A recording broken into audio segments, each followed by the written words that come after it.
자, 환난과 핍박을 이긴 자들입니다.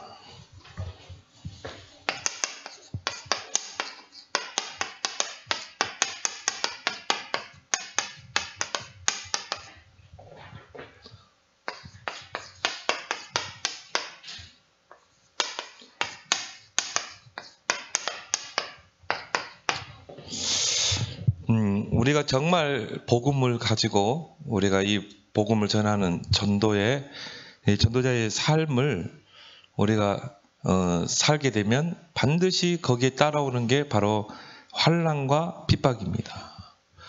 사단이 이 땅에 존재한다면 반드시 어떻게 해서라도 이 복음을 전하지 못하도록 이 환난과 핍박으로 방해를 하겠죠. 그것을 우리가 잘 알고 우리는 그것을 능히 이길 수 있는 비밀을 우리에게 다 주셨어요. 그래서 어떻게 보면은 전도자에게 오는 핍박과 환난은 당연한 것이다. 당연성을 가지고 이제 중요한 것은 그 속에 하나님의 큰 계획을 볼 수 있어야 된다는 거죠. 그래서 오늘 이 서론에 보니까 구원받은 성도에게 환난과 핍박이 있을 수가 있습니다. 여러분이 진짜 믿음 생활 잘하려고 하면 당연히 이런 환난과 핍박이 있을 수밖에 없죠. 그래서 예수님께서도 너희 원수가 다른 데 있는 게 아니라 너희 가족에 있다고 그랬거든요. 시어머니가 또 남편이, 불신 남편이 오히려 나를 핍박할 수 있거든요. 여러분이 진짜 참 하나님의 뜻대로 믿음 생활 하려고 하면 그걸 우리는 각오하고 우리는 이 신앙생활을 해야 돼요. 그러나 하나님은 그때마다 큰 일을 행하셨어요. 여러분이 복음 때문에 받는 그 핍박, 그 순간에 하나님은 큰 계획을 이루십니다. 그런 환난과 핍박을 통해. 그래서 환난을 만났을 때 성도의 자세는 무엇인가? 그래서 여러분이 이 믿음 생활을 잘하려고 하면 반드시 환난과 핍박은 있게 돼 있어요.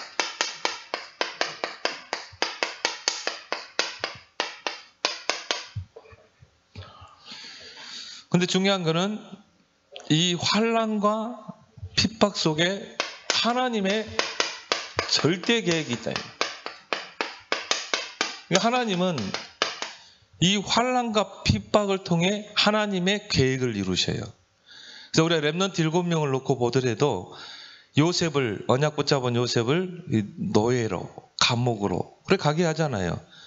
근데 거기 하나님의 정말 계획이 있었거든요. 이걸 못 보면 어떻게입니까? 그런 환난과 핍박이 올 때 우리가 낙심하게 되고 절망하게 되죠. 또 다윗도 마찬가지죠. 하나님이 사울왕을 통해서 악신 들린 사울왕을 통해서 하나님께서 다윗을 일꾼으로 딱 만들어 가잖아요. 그래서 성경에도 환난을 당하면 오히려 즐거워하라 그러죠. 하나님이 그걸 통해 소망을 이루기 때문에. 그래서 여러분이 이런 환난과 핍박이 올 때는 하나님의 좋은 계획이 있다. 그래서 즐거워하는 여러분 되기 바랍니다. 그래서 진짜 하나님의 사람들은 이런 환난이 다 있게 돼 있어요. 그래서 하나님은 이런 환난과 핍박을 통해 이 가짜 진짜 이걸 다 구분하게 돼 있어요. 그래서 이 환난과 핍박이 올 때, 교회에 대한 박해가 올 때 이 가짜들은 다 도망가요. 그리고 타협해요. 세상과 타협을 해요. 근데 진짜는 뭐예요? 죽음까지 각오합니다. 그래서 주기철 목사님은요, 결국은 순교 자리까지 갔잖아요. 신사참배할 수 없다. 그러니까 겉으로 보면은 모른다 이 말이야. 그러니까 환난을 핍박을 당해봐야 정말 진짜구나, 알짜배기구나, 이게 나오는 거예요. 그래서 하나님은 가끔씩 이런 환난이라는 것을 하나님 사용하시는 것입니다. 핍박이라는 것, 또 여러분에게 또 어려움도 주고, 대부분요 이제 어려움이 오면은 거의 다 뭡니까? 믿음 다 잃어버리거든요. 근데 진짜 하나님의 사람은 환난과 어려움이 오면 더 하나님께 집중하게 돼 있어요. 기도하게 돼 있어요. 그래서 마태복음 24장에도 보니까요. 그렇죠? 예수님께서 말세에 일어날 일들을 설명했죠. 말세에 전쟁이 일어나고 기근이 일어나고 난리에 소문이 일어나고. 근데요, 거기서 보니까요, 적그리스도 가짜들이 다 일어나잖아요. 거짓 선지자들이 다 일어나잖아요. 그렇죠? 그리고 보면 진짜 복음을 위해 생명건자들이 나오고. 그 환란을 당해봐야 이제 진짜 가짜가 구분되는 거예요. 교회도 마찬가지죠. 그래서 마태복음 25장에도 보니까 이제 교회에 대한 박해가 일어날 것이다. 그래서 기름을 준비하는 성도가, 교회가 있고, 기름을 준비하지 않는 나태한 그런 교회와 성도가 있고, 저와 여러분들은 기름을 준비하는 성도가 될 줄 믿습니다. 그래서 우리는 오직 복음으로 준비하고, 우리는 오직 기도 속에서 준비하고, 말세 때를 우리는 기다리는 거예요. 그래 여러분이요, 핍박이 올 때 어떻게 합니까? 더 오히려 하나님은 핍박 때 더 복음화의 운동을 일으켰거든요. 그걸 여러분이 준비하는 거예요. 때로는 스데반 집사같이 순교자로 가야 된다. 그러면 가는 거예요. 그래서 기름을 준비하는 자, 기름을 준비하지 않는 자, 이게 딱 구분이 됐네. 또 뭡니까? 양과 염소 딱 구분이 되죠.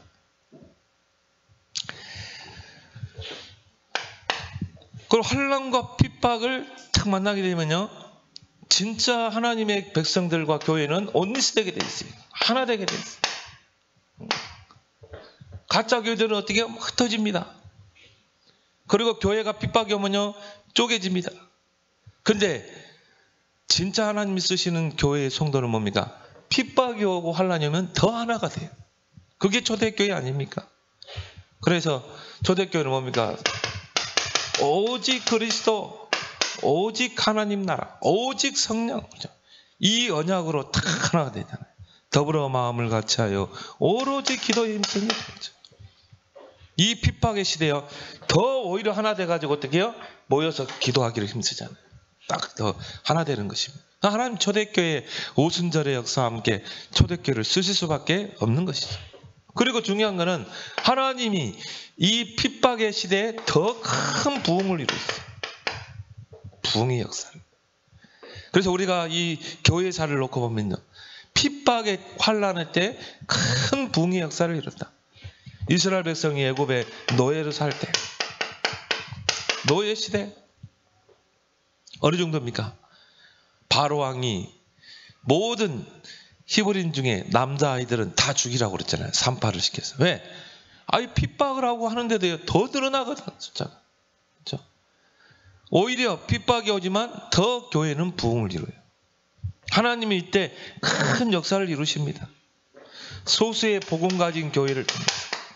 그래서 초대교회는요, 핍박의 때 오히려 뭡니까? 3천 제자, 사도 중심으로 딱 하나가 됐어요. 목회자 중심으로 딱 하나가 된 것입니다. 언약 붙잡고. 그리고 3천 제자를 일으키잖아요.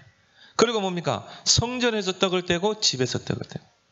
은밀하게 누룩과 같이 주께서 구원받는 수를 날마다 더하게 하십니다. 250년 동안 로마가 기독교를 박해했다니까요. 무조건 잡으면 어떻게 합니까? 막 십자가 처형시키고, 그리고 막 불태워 화형시키고, 굶주린 사자굴 속에 집어넣고. 그런데 250년 만에 어떻게 됐습니까? 이 로마가 기독교 앞에 무릎을 꿇었잖아요. 그렇죠? 하나님은 환난과 핍박 때 중요한 하나님의 계획을 이루신다. 그래서 바울은요, 로마서 5장 3절 4절 로마 교인들에게 말합니다. 너희가 환난을 당하면 즐거워해라. 막 염려하지 말고 오히려 더 즐거워해라. 그렇죠? 환난은 인내를, 인내는 연단을, 연단은 소망을 낸다. 환난은 어떻게 해요? 더 우리를 인내하게 해요. 더 주님을 바라보게 해요. 진짜 하나님의 사람. 하나님은 그걸 통해 우리를 어떻게 해요? 연단시킵니다. 단단한 신앙으로. 그래서 오히려 우리는 더 그리스도를 붙잡고, 우리는 핍박이 오면 더 전도하게 돼 있어요. 그리고 이걸 통해 하나님이 하나님의 계획을, 소망을 이루신다. 환난 중에서도 즐거워하느니. 그래서 여러분 역사적으로 보면 역사상 일어난 환난과 핍박을 보세요. 우리 역사적으로 한번 봐보세요. 반드시 이런 환난과 핍박이 있었어요. 근데 하나님이 그때 하나님의 중요한 계획을 이루셨다. 그래서 이 복음 전파에는요 반드시 핍박이 뒤따랐어요. 예수님께서도 마가복음 10장 29절 30절에 전도자는 이 땅에서 100배로 축복하겠다. 하나님은 그 말은 뭡니까? 전도자를 보장하겠다. 그렇죠. 근데 거기 뭐라고 그랬어요? 핍박도 겸하여 받게 된다. 전도자는 하나님 무조건 축복하게 돼 있어요. 여러분은 여러분의 이 일에 대해서 염려할 필요 없어요. 하나님이 다 책임집니다. 근데 핍박도 겸하여 받게 돼 있어요. 여러분이 진짜 전도자라면 핍박은 따라오게 돼 있어요. 대충 타협하고 신앙생활하면 핍박 안 와요. 근데 여러분이요, 나는 오직 그리스도를 위해 산다. 그러면 핍박 오게 돼 있대요. 그걸 여러분이 꼭 알아요. 그래서 역사적으로 한번 봐보세요. 노예 시대 때 이스라엘 백성이 400년 노예 생활할 때 그때 하나님이 모세를 통해 주신 언약이 뭡니까? 피언약. 전 이스라엘 백성은 어린 양의 피를 붙잡아라. 이 중요한 언약이 이 환란의 시대에 하나님 주어진 것입니다. 그걸 붙잡고 출애굽했잖아요. 근데 하나님은 이것보다 더 중요한 계획을 가지고 계시다. 그게 뭡니까? 이스라엘 백성을 애굽에서 출애굽시켜서 가나안을 정복하는 것입니다. 왜요? 이 가나안 땅은 바로 창세기 3장 15절에 그 언약이 성취될 땅이기 때문에, 아브라함에게 주어진 그 언약이 성취될 땅이기 때문에. 그래서 하나님이 노예 시대 때 이 중요한 일을 하나님이 계획하신 것입니다. 근데 이걸 이스라엘 백성이 알지 못하니까 광야길 가는 동안에 환경 만나니까 다 불신앙해 버리죠. 정말 우리 가나안에 축복이 있는데 젖과 꿀이 흐르는 땅. 또 포로 시대 이스라엘 백성이 바벨론 땅에 포로로 잡혀갔어요. 환난과 핍박. 근데 그때 하나님이 주신 언약이 뭡니까? 처녀가 잉타하여 아들을 낳을 것이요 그 이름을 임마누엘이라. 그렇죠? 그래서 포로 시대 때 하나님께서 중요한 계획을 이루셨어요. 왜? 이스라엘 백성이 복음을 하나님이 주셨는데 그 복음을 전하지 않거든요. 선민 사상에 딱 갇혀버린 거예요. 그러니까 하나님이 어떻게 합니까? 포로 되게 해가지고 하나님이 여호와를 설명하게 되잖아요. 그래서 이 포로 시대 때 하나님이 큰 일을 행하셨어요. 세 나라에, 그것도 5명의 왕에게 누구를 설명했습니까? 여호와를 설명하고 하나님의 계획이 전달됐잖아요. 그래서 뭡니까? 이 바벨론, 메대, 바사, 페르시아죠. 이 중요한 나라에 여호와가 설명됐다는 거예요. 이 포로에 잡혀온 이 하나님의 사람들을 통해, 우리가 잘 아는 다니엘, 에스더, 중요한 사람들을 통해 이 나라, 세 나라, 5왕이 누굽니까? 느부갓네살 왕, 그리고 벨사살 왕, 그리고 다리오, 그리고 고레스, 그리고 이 에스더를 통해서 아수에로 왕에게, 불임절이라고 그러죠. 이스라엘 백성이 다 죽게 됐는데 하만의 계략으로 그 에스더를 통해서 하나님이 살려내잖아요. 그러니까 하나님이 중요한 세 나라 5 왕에게 누구를 설명했어요? 여호와를 설명한 것입니다. 속국시대 때, 로마 속국시대, 이때 하나님이 이 베드로를 통해서 그리스도를 고백해요.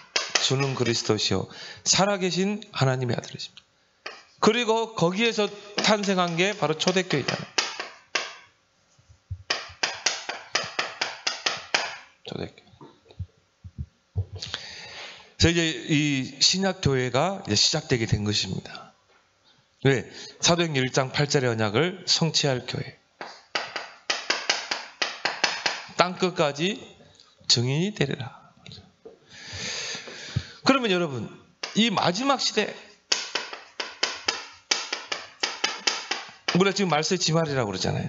이 마지막 시대에도 반드시 대박해가 일어나게 돼 있어요. 성경에 예수님도 그거를 예언을 하셨고, 또 바울도 예언을 했고, 말세의 고통의 때가 따를 것이다. 계시록에 보면 구체적으로 나와 있어요. 근데 이게 굉장히 상징적으로 나와 있거든요. 그래서 우리가 이 계시록을 잘못 풀게 되면 안 돼요. 성경 전체를 놓고, 또 다니엘서에도 보면 말세 때 일어날 일들이 나와 있어요.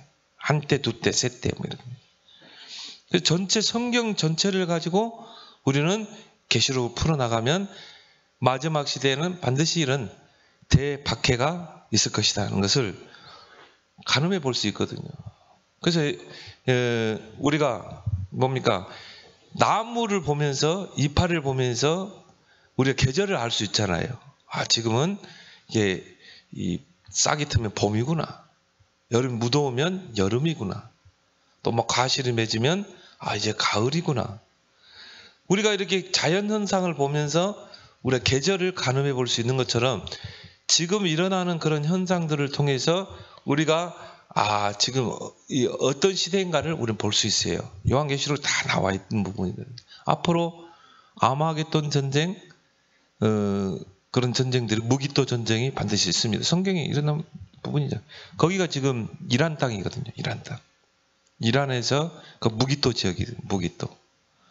거기에서 큰 전쟁에 4차 전쟁이 아마 일어날 겁니다. 근데 이제 많은 학자들이 거기서 아마 핵전쟁이 일어나지 않겠는가, 그렇게 이제 보고 있죠. 세상 사람들은 몰라요. 근데 성경을 아는 사람들은, 성경을 읽는 사람들은 어느 정도 알고 있는 것이죠. 그럼 우리가 이 시대의 흐름을 보면서 아, 마지막 때 가까웠구나, 그런 걸 우리가 가늠해 볼 수가 있고, 또 지금 전 세계적으로 보면 교회가 이제 핍박을 받게 되거든요. 그리고 차별법이 거의 통과됐어요. 영국에서 통과되고. 근데 이러다 보면 전도하는 것도 어려워지고. 그래서 어제도 보니까 어떤 목사님이요, 막 교인들을 전도 훈련을 시키는데 막 멍둥이로 막 때리고 막 그런 것들을 언론에서 막 부각시키잖아요. 그래서 사람들의 생각 속에 뭘 이미지를 심어놓습니까? 교회 전도하는 거예요. 이거 진짜 못된 거다. 이걸 딱 심어버리거든요. 그래가지고 뭡니까? 차별법 통과시켜버립니다. 그러게 되면 이제 진짜 전도하기도 어려워진다. 그걸 우리가 딱 시대 흐름을 보면서 볼 수 있어야 한다 이 말이에요. 그러면 거기서 지혜를 달라고 해야 되겠죠. 그럼 우리는 이제 앞으로 어떤 전도로 가야 되는가? 그래서 이제 제1, 제2, 제3, 제4 알루테시로 가는 것입니다. 제1 알루테시는 뭡니까?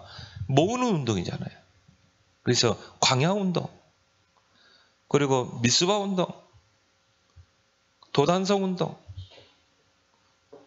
그리고 파스콘 운동, 그리고 뭡니까? 이 제2 알루테시는 회당으로 들어가는 거죠. 파송하는. 제3 알루테시는 치유를 통해 전도문을 열어가는 거예요. 그래서 지금 이런 치유센터들이 막 세워지죠. 제4 알루테시는 이제 진짜 인재들을 키우는 거예요. 여러분이 이 전도자를 통해 나오는 말씀이 그냥 나오는 게 아니에요. 시대 흐름을 보면서 이제 우리는 파고 들어가요. 그리고 이제 7 현장, 7 지역 현장, 그리고 뭡니까? 6가지 도구를 가지고 플랫폼 전략. 그럼 여기에 여러분들이 이제 응답을 찾아가길 바랍니다. 정말 나는 복지를 가지고 어떻게 내가 하면 전도할 것인가? 어떻게 하면 이 렘넌트를 키울 것인가? 나는 이 요양업을 가지고, 요양사의 그 달란트를 가지고 어떻게 내가 이 치유를 통해 서밋 운동할 것인가? 이런 것들을 놓고 여러분이 기도를 해야 돼요. 그럼 하나님 지혜를 주시고 문을 열실 줄 믿습니다. 앞으로 이런 쪽으로 가야 돼요. 치유 쪽으로. 요양사는 얼마나 좋습니까? 환자를 차곡정성 돌보면서. 예수님의 주사역도 치유하면서 전 복음을 열었잖아요. 또 복지로 파고들면서 다비다처럼 정말 수선집을 하면서 구제하면서. 왜? 우리는 복음을 가지고 있기 때문에 선행을 베풀면서 구제하면서 다비다처럼 복음 전하는 거.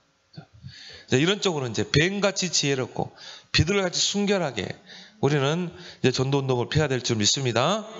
그래서 마지막 시대 이런 대박해, 마태복음 24장 마지막 때 이런 이 박해가 있을 것이다. 그리고 마태복음 25장에도 보니까 교회에 대한 박해가 있을 것이다. 그리고 누가복음 21장에 보니까 말세 때는 재앙들이 막 전염병 이런 재앙들이 막 일어날 것이다. 또 디모데후서 3장에도 보니까 말세에 고통의 때가 올 것이다. 그리고 계시록에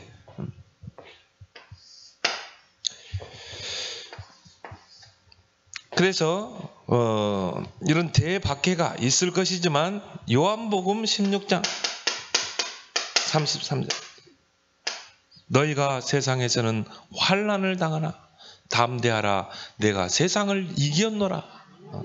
그리스도가 이미 세상을 이기시고 저와 여러분과 함께 하시잖아요. 그러니까 여러분은 세상을 넉넉히 이기게 돼 있어요. 어떤 환난과 핍박이 와도. 마태복음 24장 13절에 보니까 끝까지 견디는 자는 구원을 받으리로다. 배교하지 않고. 그래서 성경에 보니까 말세 때가 되면 배교하는 일들이 납니다. 왜? 핍박이 가요면요. 그럼 세상과 적당히 타협하고. 우리 한국에 큰 교회가 있어요. 그 교회가 나라의 혜택도 받은 교회거든요. 그러니까 문민정부에서 또 그런 쪽으로 목회를 하니까 인정을 해줬어요. 이번에 딱 코로나 사태 나고 교회에 대한 이 박해가 조금 오니까 뭐라고 그러냐면 이분이 강단에서 우리끼리 동성이 안 오고 저기 세상 사람들은 동성이 하도록 그냥 내버려 두자 이런 식으로 나왔어요. 나는 이분을 보면서요, 야, 저 사람은 세상과 타협하네. 세상 정부와 타협하고 있는 목사가. 저게 무슨 목사야? 우리 교인들끼리는 동성애 하지 말고 저 세상 사람들은 그냥 동성애 하도록 그냥 허용하자 이거야. 차별법 너무 거기에 생명으로 반대하지 말자는 거죠. 야, 이걸 보면서요, 야, 그래, 배교하는 일들이 일어날 수밖에 없겠다. 말세대가 되면 배교하는 일들이 일어납니다. 끝까지 견디는 자는 구원을 받으리라. 요한계시록 2장 3장에 보면요, 이 7교회에 대해서 예수님이 이야기하셨죠. 근데 거기 보니까 최후의 승리를 이야기했어요. 구원받은 성도의 최후의 승리는 어떻게 될 것인가?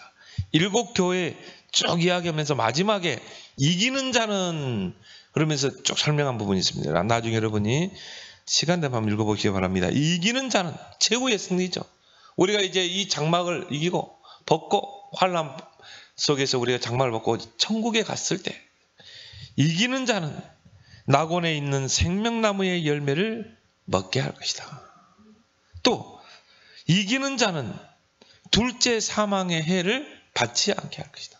둘째 사망은 뭡니까? 지옥이죠. 지옥. 이기는 자는 감추었던 만나와 또 흰 돌에 그 이름을 새길 것이다. 감추었던 만나를 먹게 하고 흰 돌에 새길 것이다. 또 한 교회는 이기는 자는 만국을 다스리는 권세를 줄 것이다. 또 이기는 자는 흰 옷을 입을 것이요 이름을 생명책에서 지우지 않겠다. 그렇거든. 여러분이 이런 환난과 핍박이 왔을 때 우리는 끝까지 우리가 죽음의 앞에 순교자의 앞에 간다 할지라도 우리는 어떻게 해요? 끝까지 복음 들고 우리가 승리할 때 주어지는 그 축복이죠. 그리고 이기는 자는 하나님의 성전에 기둥이 되게 할 것이다. 그렇죠? 기둥과 같이 하나님 여러분을 크게 쓴다 이 말이에요. 그리고 이기는 자는 내 보좌에 함께 앉게 할 것이다. 그래서 최후의 승리를 말하고 있습니다. 그래서 우리가 이 찬송 가야 돼요. 최후 승리를 얻기까지 나 십자가 사랑하리. 찬양 있잖아요. 그렇죠? 최후의 승리. 최후의 승리는 어디예요? 천국에서. 이 땅에서의 모든 사망 권세를 다 이기고 우리가 천국에 갔을 때 최후의 승리를 우리에게 안겨줄 줄 믿습니다. 그래서 환난과 핍박이 있을 수 있어요. 당연히 우리가 참 전도자라면 당연히 있게 돼 있죠. 그러나 복음은 한 번도 맡기지 않았어요. 그리고 하나님의 백성은 언제나 승리했다. 오히려 이런 환난과 핍박 속에 복음이 더 빛을 발했어요. 누구를 통해? 복음 가진 전도자를 통해. 근데 오늘 여기 보니까 어리석은 유대인들 보세요. 환난과 핍박으로 정말 초대교회를 이 위협을 하면은 결국은 항복할 줄 알았거든요. 그래서 결국은 그리스도를 전하지 않을 줄 알았거든요. 그래서 환난과 핍박을 가지고 이제 나오죠. 오늘 1절에 보니까 뭘 가지고 대항했습니까? 이 종교인들이 종교와 교권을 가지고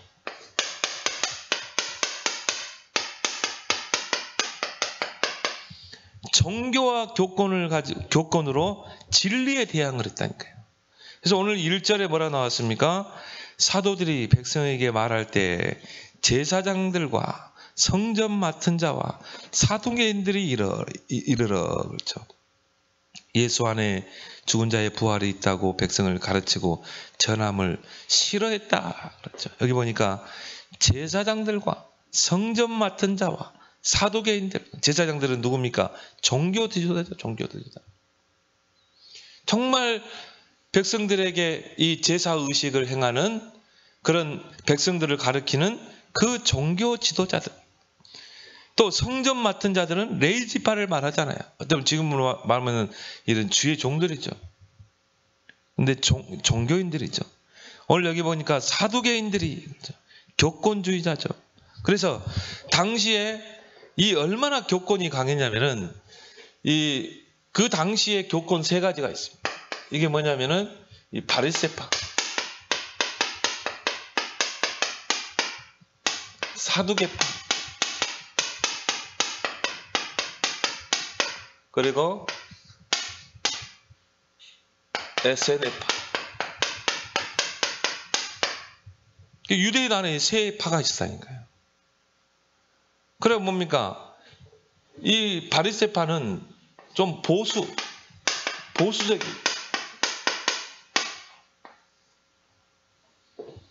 그러니까 이들은 뭐냐면은 유대인들이 믿는 성경은 이 모세오경이에요. 창세기, 출애굽기, 레위기, 민수기, 신명기.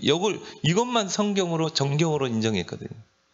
그런데 이 바리새파들은 이 모세오경뿐만 아니라 선지서나 그리고 유대인의 그런 전승도 같이 믿어야 된다. 그거 굉장히 율법적이었어요. 그래서 예수님이 이 바리새인들을 보고 외식하는 자여, 독사의 자식들아, 막 이렇게까지 욕 표현했거든요. 겉과 속이 다른. 그리고 이 사두개파는 좀 진보적. 그래서 이 사두개파들은 이런 여러 가지 이제 헬라의 그런 철학도 같이 배우려고 했고요. 그러다 보니까 지성인들이 많이 이 사두개 쪽으로 오게 됐죠. 그래서 바리새파들은 죽은 자의 부활을 믿었어요. 근데 사두개파들은 죽은 자의 부활을 믿지 않았거든요. 예수님이 내가 십자가에 못 박히고 3일 만에 부활하랴. 그러니까 이것 때문에 둘이 싸웠다니까요. 바리새파들은 부활이 있다고 하고 사두개파는 부활이 없다고 그러고, 죽은 자의 부활이. 그리고 에세네파는 우리는 이것도 저것도 싫고 우리는 정말 철저하게 은둔 생활을 할 것이다. 그리고 뭡니까? 은둔 생활을 하는 그런 금욕주의자죠. 이 세례 요한이 이 에세네파. 한마디로 이제 금욕적. 근데 이게 다 교권입니다. 우리가 SNF 하는 빼더라고요. 사두개파, 또 바리새파. 이 교권을 가지고 이제 예수님을 십자가에 못 박고, 그리고 뭡니까? 또 초대교회를 핍박하게 된 것입니다.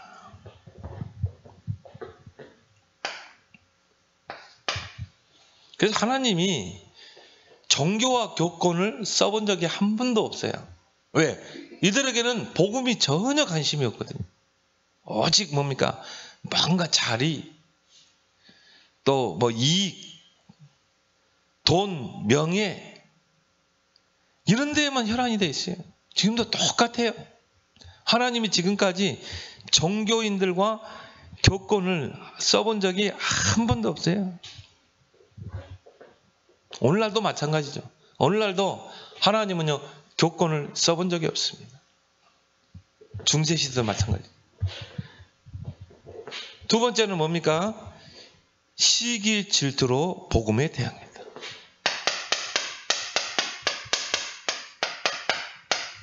오늘 2절에 보면 그들이 예수 안에 죽은 자의 부활이 있다고 백성들을 가르치고 전함을 싫어했다고 그랬어요. 십자가와 부활의 이 복음을 가르치고 전하는 걸 싫어했다니까요. 그들이 하나님을 믿는다고 하는 사람, 메시아를 기다리고 있다고 하는 사람들인데, 그래서 이 십자가와 복음은 뭡니까? 십자가와 부활이잖아요.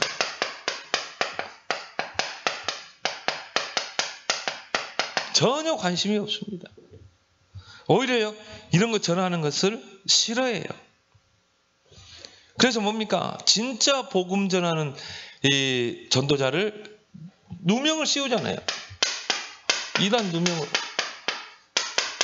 이 초대교회를 이단 누명으로 씌워버릴 거예요. 그래가지고 막 핍박을 가해오는 것입니다.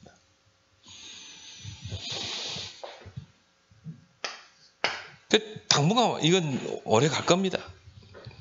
교권이 양보한 적이 거의 없어요. 그리고 뭡니까? 오늘 5절에서 7절에 보니까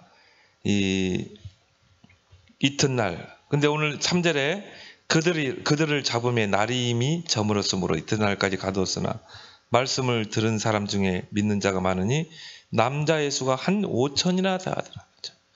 이제 정말 이 사도들을 잡아 가두기까지 했는데도 전도 구원받는 수는 더 많아진 것이죠.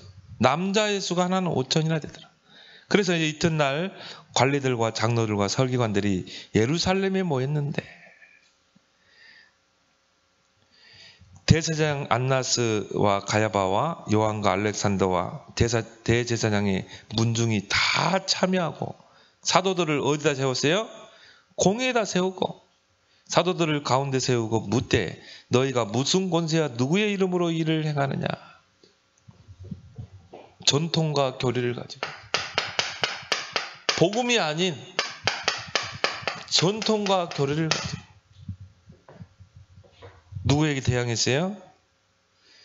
하나님 말씀에 대항한 것입니다. 그런데 여기 보니까 대제사장의 문중이 다 참여했다고 그랬어요. 유대인의 모든 종교 지도자들 다 참석한. 그래가지고는 뭡니까? 오늘 여기 보니까 유대인의 예루살렘 그 공회에 세운 것입니다. 예루살렘 공회에 사도들을 세운 거예요. 그 말은 뭡니까? 이제 법정에 세운 것입니다. 그렇게 해서 종교 재판을 하는 거예요. 이게 무서운 것입니다. 종교 재판. 그래서 우리도 이제 노회나 총회 참석해 보면요, 무조건 가면 가십시오, 아니면 아니십시오, 이렇게 하거든요. 그리고 신사참배가 어떻게 가결됐냐면은 이 일제 경찰들이, 일본 경찰들이 목사들을 매수한 거예요. 교권에 있는 총회장들을 매수해가지고 돈을 주고 산 겁니다. 그래가지고는요, 이 일본 온천에 가서 온천욕 시키고 떡값도 주고, 그래가지고 무조건 총회장이 와서 신사참배하게 가결합니다 그러면은 무조건 예 하라는 거예요. 아니요 하면요, 아니요를 하지 말고 이해만 그 통과되는 거예요, 그냥. 그렇게 해가지고는 뭡니까? 총회장이 우리가 이 신사 앞에 절하는 것은 진짜 하는 게 아니고 마음으로 하는 것이다. 그러니까 존경의 표현을 하는 것이지 진짜 우상 앞에 하는 게 아니다. 그래서 우리 총회에서 신사 참배하는 것을 가결하자. 이해하면 이해하십시오. 이해하면 아니오를 물어야 되거든요. 아니오 하면 아니오라고 하십시오. 그걸 또 물어야 되는데 이해하면 이해해 주는 게 다 이해하니까는요. 그러면 가결됐습니다. 탕탕탕. 두드려 버리면 끝나는 거예요. 그냥 가결된 거예요. 그래서 신사 참배하는 것이. 그때 이제 외국인 선교사 한 명이 핑계를 대면서요. 아니요. 그랬더니 법이요. 법이 오면 법대로 하자 이거예요. 근데 이미 이 방망이를 두드려 버린 거예요. 이게 종교 재판이에요. 이제 사도들을 종교 재판에 재판석에 세우는 거죠. 중세 캐톨릭이 얼마나 종교 재판을 많이 했는지 몰라요. 수많은 이 전도자들을 단두대에 세웠습니다. 말로 어떻게 표현할 수 없을 정도로 사람을 죽였어요. 그런 사람을 단두대에 목 매달 죽이고, 그걸 불에 태워서 죽이고. 캐톨릭이 한 잔인한 일은요, 지금 드러나지 않아서 그렇지 어마어마한 거예요. 인터넷 같은 거 보면 캐톨릭이 얼마나 많은 유럽인들을 죽였느냐, 기독교인들. 어마어마한 사람 죽였다니까. 캐톨릭이. 이게 종교 재판이에요. 종교라는 그 미명하에서 재판을 하는 것입니다. 그러니까 오늘 이 사도들을 이제 이 법정에 세우고 종교 재판을 하는 것입니다. 그리고 오늘 16절 18절에 보면은 협박과 위협으로 이제 안 되니까 어떻게 합니까? 협박을 하는 거죠. 위협을.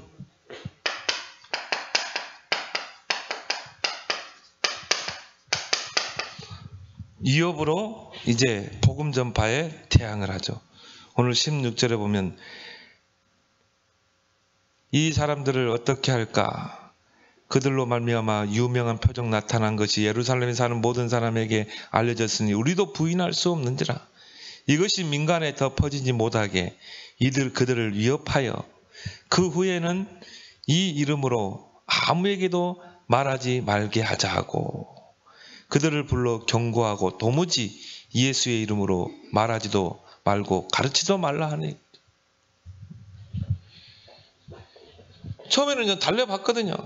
너희가 이제 예수 십자가 부활을 가르치지 말라, 전하지 말라. 그러니까 베드로가 오히려 증인이 옆에 서 있는 거예요. 그 안전뱅이가 딱 사도들 옆에 있는 거예요. 그러면서 뭡니까?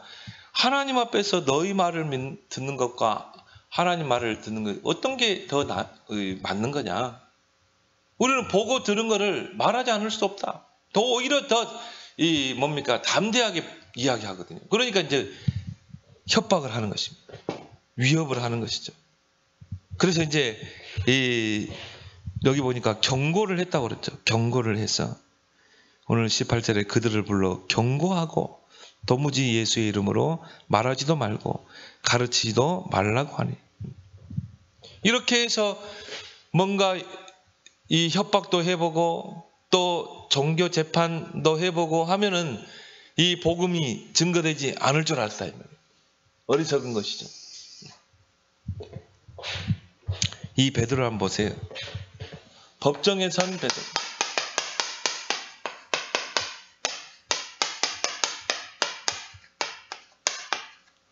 이 베드로가 예수님을 3번 부인했던 사람 아닙니까?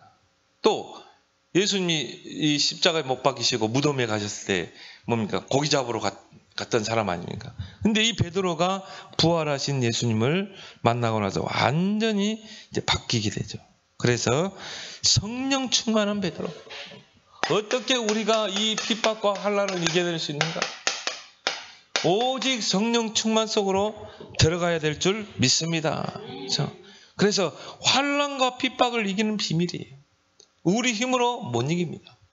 그래서 예수님은요, 성령의 충만함을 받으라. 오늘 여기 8절에 보니까 이에 베드로가 성령이 충만하여 정말 위협도 하고 또 뭡니까? 경고도 했는데 이 베드로는 거기에 주눅들지 않고 두려워하지 않고 성령이 충만하여 이르되 백성의 가론들과 장로들아 오히려 더 담대하게 이 복음을 증거하죠. 핍박을 이기는 방법입니다. 그래서 우리가 이 말세 때에는 더 성령 충만 속으로, 그래서 용 목사님 24시를 이야기하죠. 우리 24시 속으로 들어가야 될 줄 믿습니다. 이게 기름을 준비하는 거예요. 말세의 기름을 준비하는 거예요. 기름은 성령을 이야기하잖아요. 그래서 성경은, 이 바울은 성령을 소멸하지 말라고 그랬거든요. 우리는 핍박의 때가 올수록 더 우리는 성령 충만 속으로 들어갈 줄 믿습니다. 더 기도 속으로, 더 말씀 속으로 들어가야 돼요. 그래 안 하면요, 눌리게 된다. 타협하게 돼요. 초대교회는요, 정말 그 핍박 속에서 오히려 더 뭡니까? 더 언약을 붙잡고 하나 되잖아요. 그리고 언약 붙잡고 마가다락방에 들어가서 더불어 마음과 같이 기도에 힘쓰니라 오순절의 역사가 일어나잖아요. 3,000 제자가 일어나고 주께서 구원받는 수를 날마다 더하게 하시니 오히려 핍박 속에서 3,000 제자. 스데반 집사도 마찬가지죠. 스데반 집사는 자신의 죽음을 알았어요. 그래서 뭡니까? 유대인들 앞에서 마지막 복음을 설명하죠. 구약을 인용을 하면서 쭉 인용을 하면서요.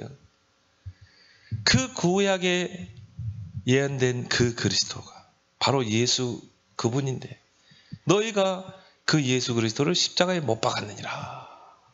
그 복음을 전가하니거든요. 막 회개를 해야 되잖아요. 이 종교 지도자들과 교권주의자들이 회개해야 되는데 이를 갈며 스데반에게 뛰어들어가지고 돌로 쳐서 죽여버리잖아요. 거기에 이제 증인으로 섰던 사람이 바로 바울이죠. 근데 거기에 보니까 스데반이 성령이 충만하여 순교당하는 직전이에요. 막 돌편명으로 막 맞은데, 근데 우리 같은 막 고통스러울 텐데요. 더 성령 충만했어요. 그리고 하늘을 우러러보니 뭡니까? 하늘 문이 열리고 예수님께서 서서 그 스데반을 보고 있는 것입니다. 그리고 스데반에게 힘을 주시는 것이죠. 환난을 이기는 방법이죠. 베드로는 성령 충만했다. 그리고 오늘 10절 12절을 보니까 복음의 당연 필연 절대를 설명해요. 당연 필연 절대.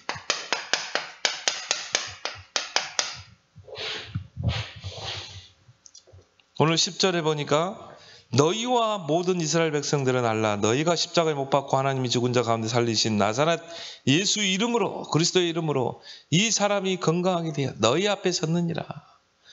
그러면서 11절에 보니까 이 예수는 너희 건축자들의 버린 돌로서 집 모퉁이에 머릿돌이 되었느니라. 그렇죠? 이 시편의 118편을 가지고요 이야기한 것입니다. 다윗이 고백했던 거죠. 건축자들의 버린 돌이 성전의 집 모퉁이에 머릿돌이 되었느니라. 유대인들은 그 예수 그리스도를 십자가에 못 박고 버렸지만 하나님은 그 예수 그리스도를 뭐가 되게 했어요? 성전의 모퉁이에 머릿돌이 되기 때문에. 큰 성전을 지으려면 머릿돌이 중요하잖아요. 그걸 모퉁이 돌이라고 그러죠. 모퉁이 네 기퉁이에 기둥을 바치는 그 돌이 중요하잖아요. 그 돌을 그냥 가벼운 걸로 금방 부서져 버리는 돌로 해서 되겠습니까? 거기다 그런 부실한 돌 위에다가 건물 지으면 어떻게 돼요? 무너져 버리잖아요. 근데 예수 그리스도가 반석이 된 거예요. 그렇게 해서 성전이 지어진 거예요.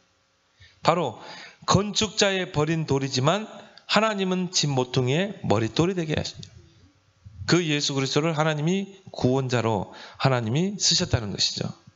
그걸 가지고 베드로가 이제 이야기하면서 12절에 유명한 말을 하죠. 다른 이로서는 구원을 받을 수 없나니 천하 사람 중에 구원을 받을 만한 다른 이름을 우리에게 주신 일이 없습니다.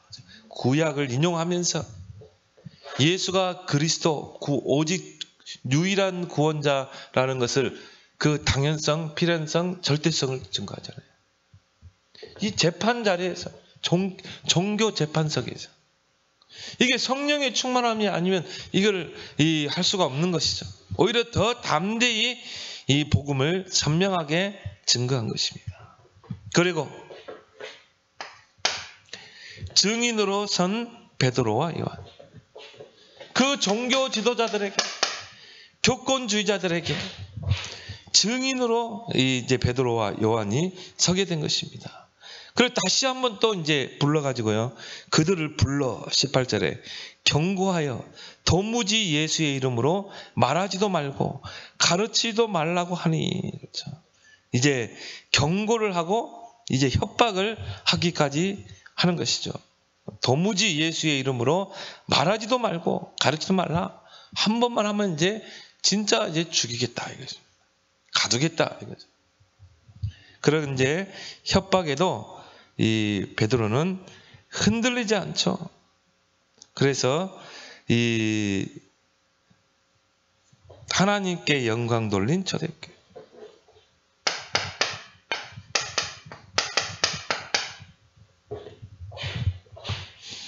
그래서 우리 목사님도요, 그 재판석에 서신 적 있잖아요. 그 공청회입니다. 공청회. 진짜 그거는 재판석이에요. 저도 참석해 갔거든요. 말도 안 되는 거죠.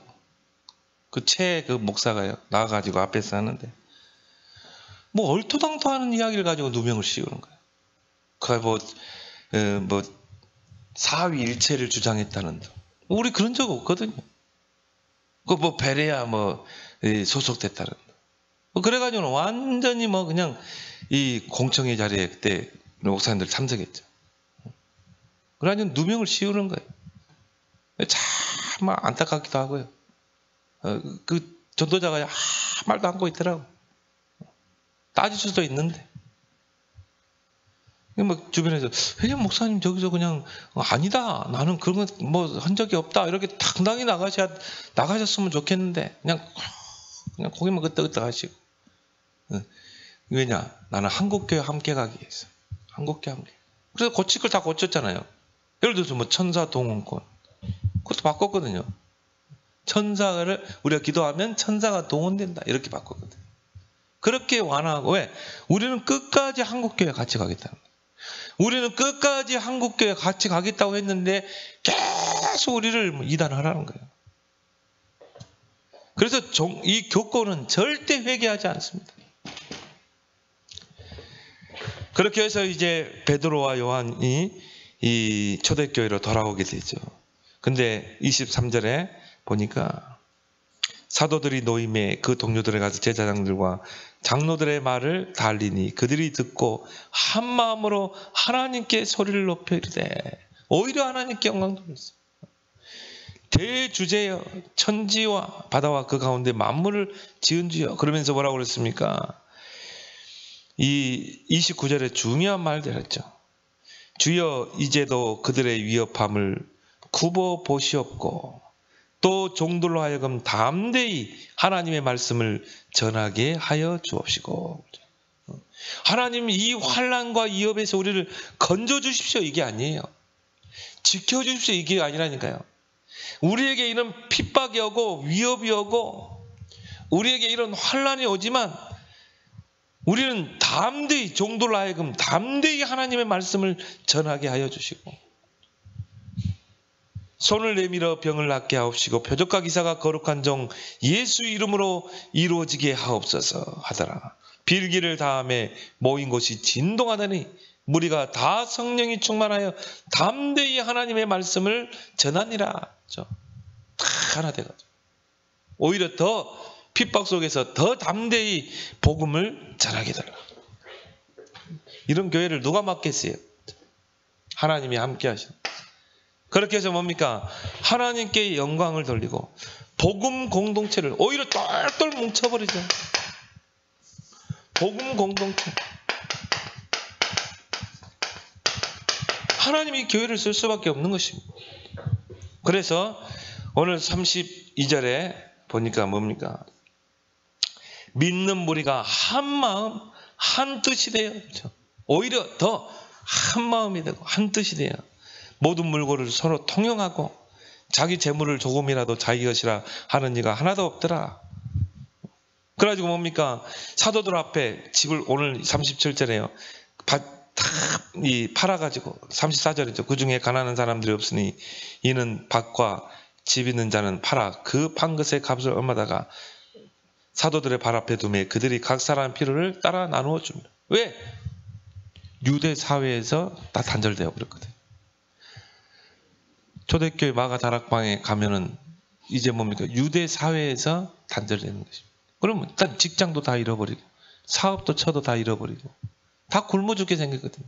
그래서 어떻게 해요? 다 우리의 재산을 다 팔아가지고 우리가 같이 좀 가난한 사람 나누고 이렇게 하자. 그렇게 해서 이제 복음 공동체가 이루어진 것입니다. 이게 정말 복음으로 하나 될 때 이루어지는 거예요. 마르크스가 이 복음을 빼버린 거예요. 그래가지고는 이것 가지고 공산주의를 만든 것입니다. 이 복음을 빼버리고. 그래서 이런 초대교회는 환난과 핍박을 이기고 오히려 뭡니까? 삼천제자. 또 마게도냐, 로마까지 복음하잖아요. 그래서 정말 오늘 이 말씀을 가지고 여러분들이 이 오늘 베드로 같이 초대교회 같이 우리 교회는 오히려 더 복음으로 하나 되고 온리스 되고 또 이 전도에 우리는 올인해야 될 줄 믿습니다. 오늘 주신 말씀을 붙잡고 우리 함께 기도하겠습니다.